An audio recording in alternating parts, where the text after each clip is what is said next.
আমার ভিডিওতে তোমরা প্রায়ই দেখবে প্লেটটাকে খাবার দিয়ে সুন্দরভাবে সাজানোর চেষ্টা করি আমি, কিন্তু ওইটা শুধু ছবি আর ভিডিওর জন্য। পুরোটা খেতে পারবো না বলে এঁঠো করার আগে ওই প্লেট থেকে কিছুটা খাবার হয় বাবা বা মা বা ভাইয়ের পাতে চলে যায়। সুতরাং ওইরকম সাজিয়ে গুছিয়ে খাওয়া হয় না। কিন্তু যদি এইভাবে কেউ সাজিয়ে খাবার পরিবেশন করে আমার দারুণ লাগে। এই ভেজ থালিটা খেয়েছিলাম বকখালির বালুটোর ট্যুরিজম প্রপার্টিতে। থালিতে ছিল গরম ভাত, ঘি, লঙ্কা, নুন, ঝুরি আলু ভাজা, বেগুন ভাজা, আলু পোস্ত, ডাল, আলু পটল, স্যালাড, চাটনি, পাঁপড় আর রসগোল্লা। আলাদা করে আমরা মুরগির লাল লাল ঝোল আর সর্ষে পমফ্রেটও অর্ডার করেছিলাম। প্রত্যেকটা রান্না দারুণ ছিল।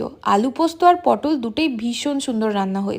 চিকেনের ঝোলটাও খারাপ নয়। মন জিতেছে এই বিরাট সাইজের পমফ্রেটটা।